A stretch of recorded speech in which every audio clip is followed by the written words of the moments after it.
like being a voice of value really makes all the acquisition easier. Really, all the clients I'm working with at the moment, one of the things that I'm telling them now, particularly in 2022 and beyond, is...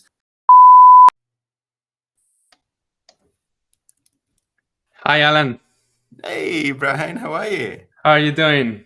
Good. Very nice to connect with you. Yeah, same here. Well, for me, it's honestly such a great honor to have you here right now. I can't believe I'm talking to you right now.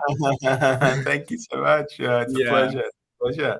Like 1 year ago, I was listening to your audiobook, and then I said, wow, this is such an amazing book. So I bought it to have it in my app and physically. And honestly, I think it's one of the best marketing books I've ever read. Oh, wow. So Thank you. this is like something, well, it's not just me. You have like 5,000 plus reviews on Amazon. So it's not just my point of view. It's like an amazing thing that you have done. Thank So you thank very you very much. much. Thank you. It's been an honor.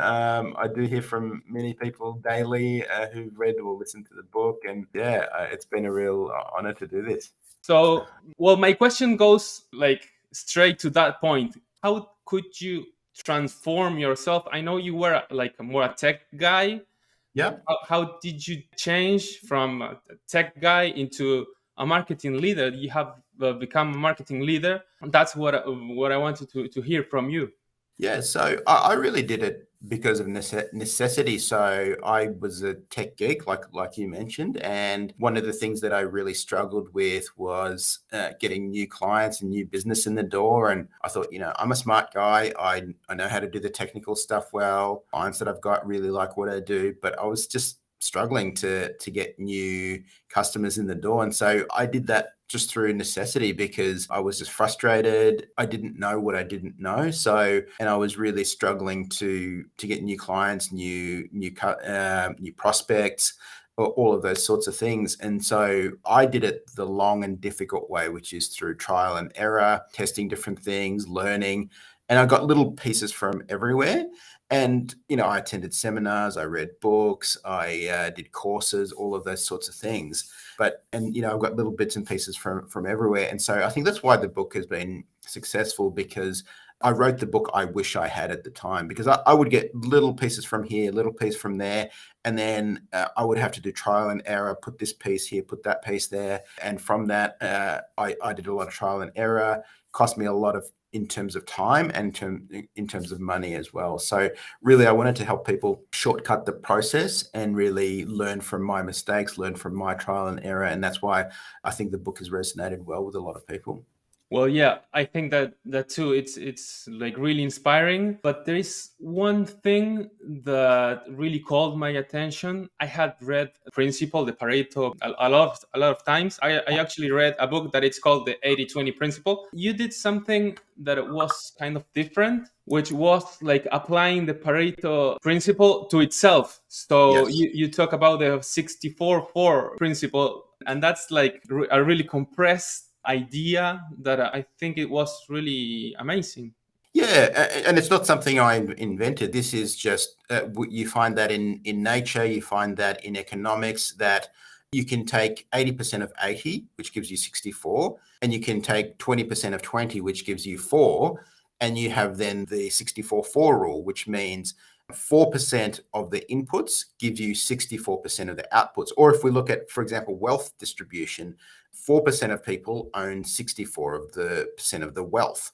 And so this is something that we see all across nature, all across economics. We see 80-20, but we also see 64-4. And to me, that was really, really powerful, because that means that most of my result comes from 4% or maybe even less of my inputs. So that means that 96% of the stuff that I'm doing is comparatively a waste of time. So I need to figure out what that 4% do more of that, because that's going to be a force multiplier in my business and in anything that I do. So in almost anything that you do, it's that 4% that really matters most. It's in business, it's in relationships, it's in nature, it's in all of those sorts of things. The small percentage of things that you did that made most of the difference. So that to me was fascinating. And that to me is something that I think about a lot. I think what's that minimum effective dose that's going to give me most of the result? So,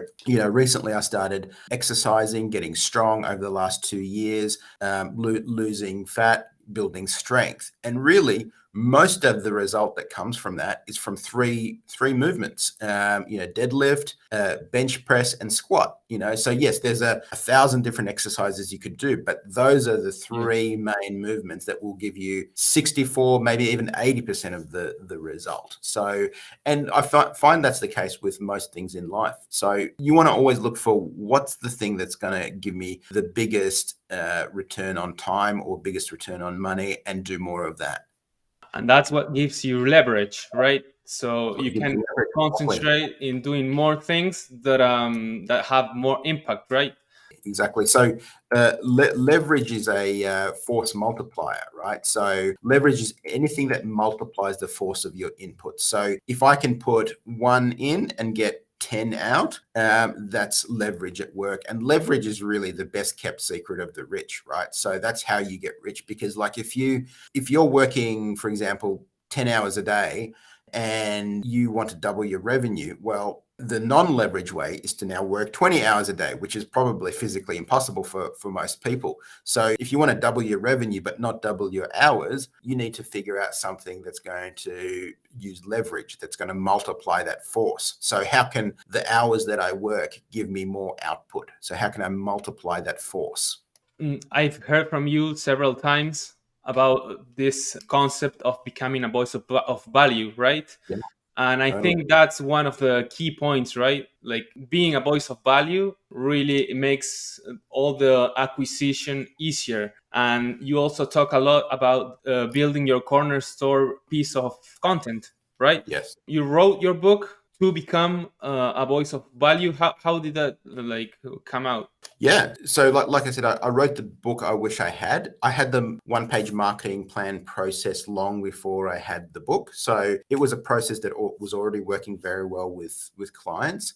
And I think it is important to become a voice of value. And really, all the clients I'm working with at the moment, one of the things that I'm telling them now, particularly in 2022 and beyond, is you want to become a media company, regardless of what you do. If you're a doctor, lawyer, butcher, baker, candlestick maker, whatever it is, you want to become a media company. And you see more and more people are buying media assets. So companies in particular. So for example, HubSpot purchased The Hustle. Coinbase purchased some kind of, I can't remember the name of the media property, but they bought some other media property. And so this is very, very important, because you want to have a direct connection to your customer. You want to be someone that they see as a trusted authority in your niche. You don't want to be someone who is, first of all, having to go through third parties, because we've seen that the media can be very unreliable, and then they control the narrative. But also you want to create that direct connection. And it's easier than ever before using technology, using email, using social media, using all of these kind of tools that we have, even direct mail, to have that direct connection with the customer. And that's become very, very powerful. And so you want to figure out how can you become that authority in your market. I talk about creating a cornerstone piece of content. So that's a piece of content that you're going to be famous for. For me, it's my 1-page marketing plan, and then it's my book. But what's a piece of content that you can be famous for? So can you do an industry report? Can you do a pricing guide? Can you do a how-to guide? So something that you're going to be famous for in your industry, because that's going to enable you to have people opt in on your website or opt in on your social media channels and have that direct connection with you, because otherwise, if you're positioning yourself as a commodity among all the other businesses, so you're positioning yourself the same as everybody else, then it's going to come down to price. So who would you rather buy from? A trusted authority, someone that you look for leadership and guidance, or just someone random who's selling you stuff? So of course, we want to all work with a trusted authority, someone who we know is an expert in that area. And so that's exactly the way that you want to position yourself, and that's what you want to do from a marketing perspective as well. Yeah, I totally agree. I use LinkedIn a lot. I really like being on LinkedIn, and I create content. But Nice. I see there is some problem among people are trying to raise their voices, but it seems like it's not just creating quality content, just delivering value is not enough. Sometimes I see many people struggling to make others listen. You know what I mean? So this cornerstone piece of content that you call their attention, and after you have their attention, you become a voice of value, right? Because many Yes. people are doing the other way around. They try to become a voice of value like out of the blue. Yes, exactly. So you want to make sure that you're delivering value, but then also the second part of it is capturing some of that value. So you can create a lot of value in the marketplace, but you capture none of it or very little of it. So you need to have a method where you can capture some of that value in the marketplace. So creating value in the marketplace, but then having a mechanism where someone can potentially take that and do more with you, where you've got something that naturally leads into a sale. I'm not saying that you have to push a sale right up front, but what you really want is to be able to capture some of the value that you create. So if I invented some amazing invention that created a lot of value for the world, but I didn't patent it, well, then I would capture probably none or very little of that value. So there's two steps. There's, yes, you need to create value, but we also want to capture part of that value as well.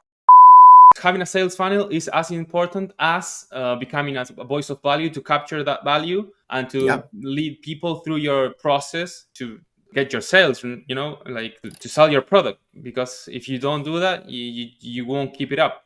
Exactly.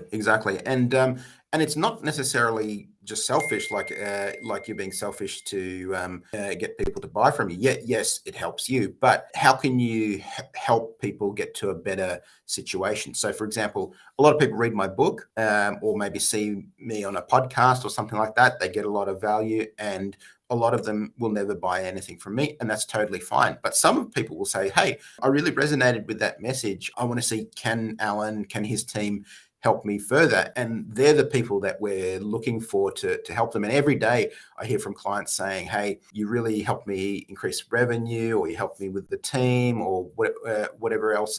In our certification, we've got people who say, you've changed my life because now I'm able to run a very successful consulting business. So it's not just selfish. Yes, I make revenue from that, but I'm helping people along in their lives. And so that's really what I'm focused on. And I'm very, very proud of that. Yeah, well, one of the things that you say a lot is becoming the landlord, not the tenant. Yes. And that's one of the things that I have like on my mind all the time. I'm helping people extract leads from LinkedIn, but I always tell them to take them to their list. Yes. So they become the landlord, not the tenant, which is something that you say all the time. It is. It's very, very, very important that you have a media property that you control. So a lot of people are reliant on third-party media properties. So for example, YouTube, Facebook, Twitter, LinkedIn, whatever. And the problem with that is that they're all good platforms. I'm not saying don't use those platforms, but the problem is if you're fully reliant on that platform, you are in a very dangerous situation. Why? Because they can change the rules anytime. And so it used to be that you could reach everyone on Facebook, and people spent a lot of time building their likes and followers. And then one day Facebook said, no, we're changing the rules. You can only now reach a small percentage unless you pay us. On YouTube, we've seen a lot of YouTube videos get removed, and it's not necessarily because something is wrong or bad or anything like that. They just change their policy. They don't like this type of content anymore, or they remove it, or they charge for it, or whatever. And you don't have to be doing something weird or controversial for that to happen. So recently, Pinterest stopped accepting advertising for weight loss, right? So if you're reliant on Pinterest ads for selling weight loss things, then you're in trouble, right? So what you want to do is have a media property that you control, that you really own, something like an email list, something like your own video, your own website, your own blog, all of those things. And then you want to use third-party media like Facebook, like LinkedIn, Twitter, all of those things to send that traffic to you and build your asset. So what we want to do is build a powerful asset that's going to work for you forever, right? Because a lot of these platforms, they change all the time. Their algorithms change, their policies change. And so you're being the tenant. And just like when you're a tenant in real life, the landlord can kick you out at any time. The landlord can say, okay, your lease is up. Thank you very much. I'm going to sell this house, or I'm going to rent it to somebody else, or whatever. And they can kick you out at any time. So you really want to be the landlord, not the tenant. Very, very important. Yeah, well, that's something really important. There are many people nowadays relying on LinkedIn because it has like a really nice outreach. It's like in LinkedIn, I publish and maybe 4,000, 5,000 people see what I write. But maybe in 6 months, I post something and 200 people see it. What do I do if I don't have my list, right? It's like really, really dangerous to be reliant on those social platforms. So there's one more question that I would like to ask you, like a gift for the people that are listening to us. It's if I told you Google is not an option, Facebook is not an option, I mean ads are not an option, what's the alternative acquisition method that you would recommend like to try? Well, I'd recommend whatever platform you're kind of comfortable in. So start with one, dominate one. So for example, I'm very strong on Amazon.com because of my book. I also like direct mail very much because that's gotten a lot less crowded. Like people's inboxes, their email, their social media, full of DMs, full of emails, very, very crowded space. But their physical inboxes have gotten a lot less crowded. So you can write a letter to someone or send someone a package, and there's no spam filters, there's nobody to say you're not allowed to do that. And so the cost of that has become very, very reasonable compared to a lot of digital paid marketing. So, but there will be a channel that you feel very comfortable in. So maybe you really enjoy creating video. Great, create video. Maybe you really enjoy writing. Excellent, do writing. Maybe you're good at talking, so maybe do a podcast. So do start with whatever platform that you can do sustainably, that you really enjoy doing, that you will continue to do over time, and start with that, and then you can expand that over time as you go. Thank you, Alan. And really, really important to have a unique selling proposition, right? To stand out from the crowd, you can just be equal to everybody else. You have to be unique, as you say. Exactly.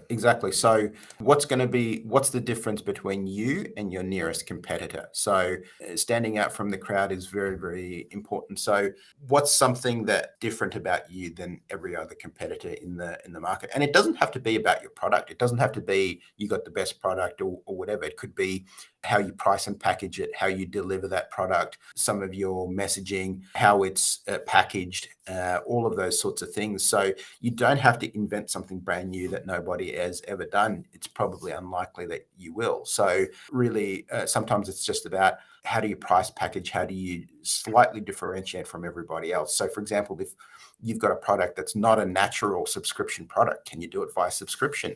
Can you deliver it in a way that's more convenient? Can you bundle it with something else that makes it better? So there's so many ways to differentiate yourself that doesn't include changing the product, because a lot of us don't have the option of really changing the product or doing anything significant from that respect.